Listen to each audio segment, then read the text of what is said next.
Hello, my friends. Dorothy here. We're going to talk about the astrology for the next 3 days. And those 3 days contain August 31st, September 1st, and September 2nd.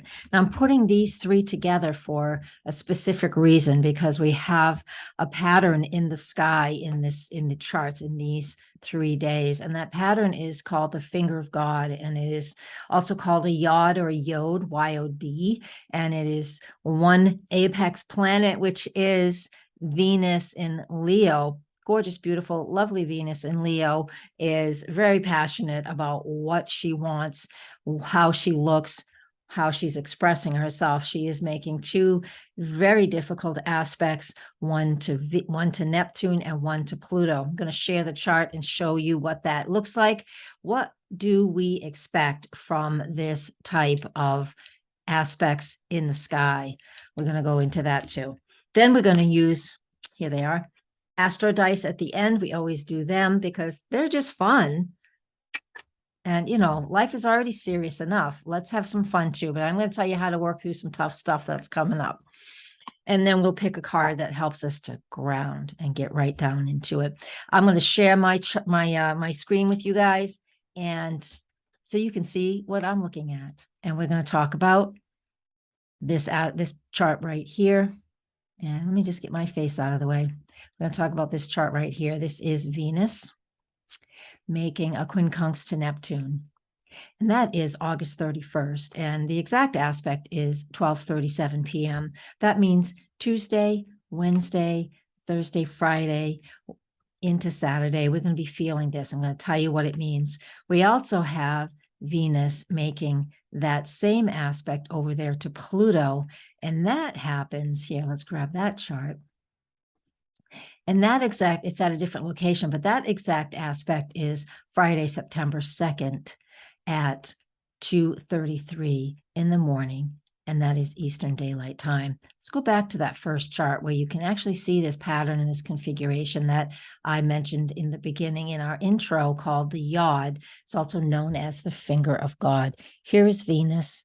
There's the quincunx to Pluto and the quincunx to Neptune. So what are we going to get? Neptune and Pluto are sextile. There's always a sextile involved in a yod. So when we have this pattern and this configuration, what this means is there's some integration is needed and necessary. So Venus in Leo, to begin with, very fiery, very dynamic. She wants attention. And I say she because Venus is a very feminine energy. But the fire, the Leo sign that she's in, is a very masculine energy. And what we mean by that, the yin and the yang, Venus is receptive and the Leo energy is expressive. So with Venus in the sign of Leo, generally speaking, she's in there just for a few weeks and she'll be out in about a week.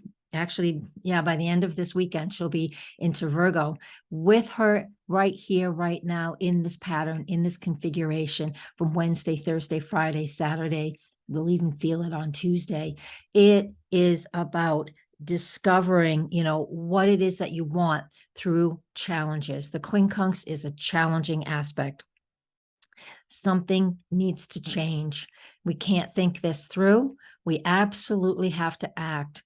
The quincunx from Venus to Pluto is about a deeper change, focusing on the details, taking action, not just thinking something's going to happen and not just, doing it sort of half-assed.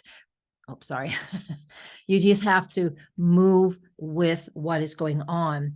The Venus to Neptune creates an illusion. So we're not sure of exactly what steps we want to take. And the Venus quincunx Pluto means the steps that we do take will be incredibly transformative and change our lives. This is very important.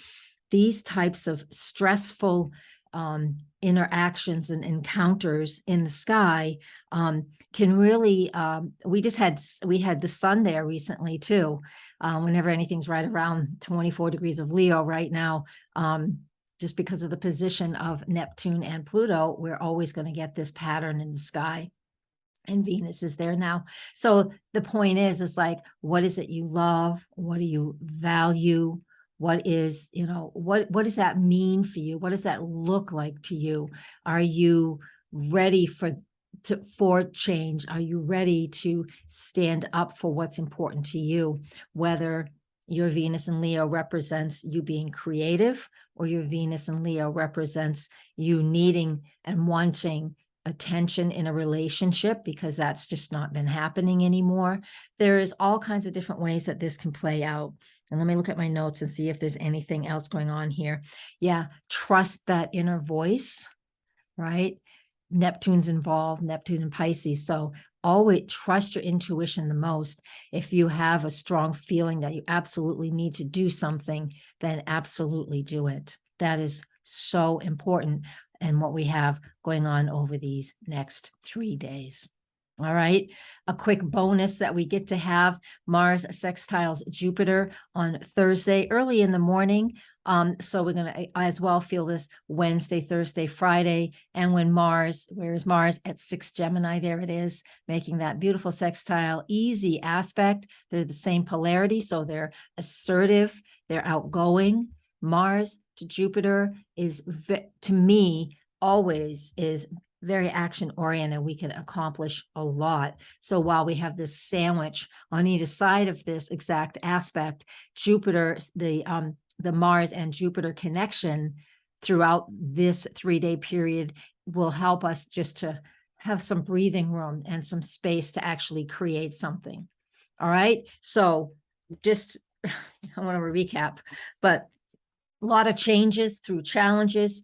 It creates strength, like weightlifting, you just pick up stronger weights when you get really comfortable with something. So we really have an opportunity here, and we're needing to create some change. So find 26 Leo in your chart and just know, especially if you have a planet there, that Pluto and Neptune are making that aspect to that planet. Venus is stirring that up right now too. So we really have a sense of what it is that we value the most. That's what we'll do right there. Viking strong. So many people I know who are sick and not well. And I mean, it's some of our acquaintances and some are very good friends. This one, little buddy Charlie, he's just in his early 30s, father of 3, super fighting cancer.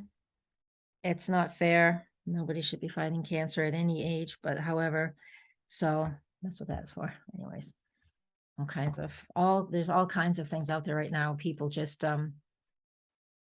doing fundraisers for a lot of sick people. There's a lot of stress in this world, and there's a lot of people, and it really has amped up an awful lot. We're exhausted from the pandemic stuff, and it is exhausting. And then life is just very lifey for a lot of people these days. All right, I did roll the die, so I'm going to just get an extra message from Spirit, and it's kind of what we actually already have. So it's quite interesting. I rolled Mars. I just rolled while we were talking. Mars in Gemini. There it is. And it's in the 5th house. Well, you know what a 5 looks like. I lost my place on it. 5th house. That's what I rolled. There they went. Mars and Gemini in the 5th house. What that represents, of course, is taking action with your words, especially when it comes to being creative. 5th house, your children, 5th house, what you're passionate about, 5th house. So the additional information, Mars in Gemini in the 5th house, definitely paying attention to those things. If you have Mars in, if Gemini is part of your 5th house, then Mars will be transiting that right now, and probably all the way until March. And so there's a lot of pickup and a lot of activity in that area just for you. The roll of the dice kind of set that up too. So a lot of action in gathering information, talking, communicating, especially when it comes to what you love, what you're passionate about, what you create. Children are part of that too, if you have them. If you don't, that's fine. It's just about what you create in any other way. And yeah, if you're new here, welcome. Thank you for being here. You've been listening. Thank you for getting through the whole thing. And yeah, hit that subscribe button. Please share this on your media. I would love that, because YouTube just doesn't give me the attention I want it to. There's Venus and Leo. I want more attention, YouTube. The hell. That's life, right? Thank you for being here. Thank you for subscribing and commenting and sharing this on your social media. If you could use that hashtag Dorothy Morgan Astrologer, that would be fantastic too. My announcement about a big summit I'm doing is almost ready. I will have it ready on September 1st. I can't go ahead of time, but it's a big summit I'm part of. I haven't been a part of a summit yet in ages. Ancestor card came up, and the ancestor card is about just that. It's like trusting your ancestors, asking them for their guidance and their wisdom, and letting that direct you, just knowing you have knowledge within you because your ancestors had that knowledge. And if you like to do ancestral work, then this is a time that you can do it too, with that card coming up right there. All right. And I should just give you another announcement here. I do have a new beginner class starting on October 4th. Go to my website, Dorothy Morgan Astrologer, and scroll down and find that little box that's about classes and mentoring and etc. And you can see if you want to join that beginner class. All right, I'm going to leave us with that. Thank you, everybody, and blessings. Enjoy your weekend. I'll see you next time. Namaste.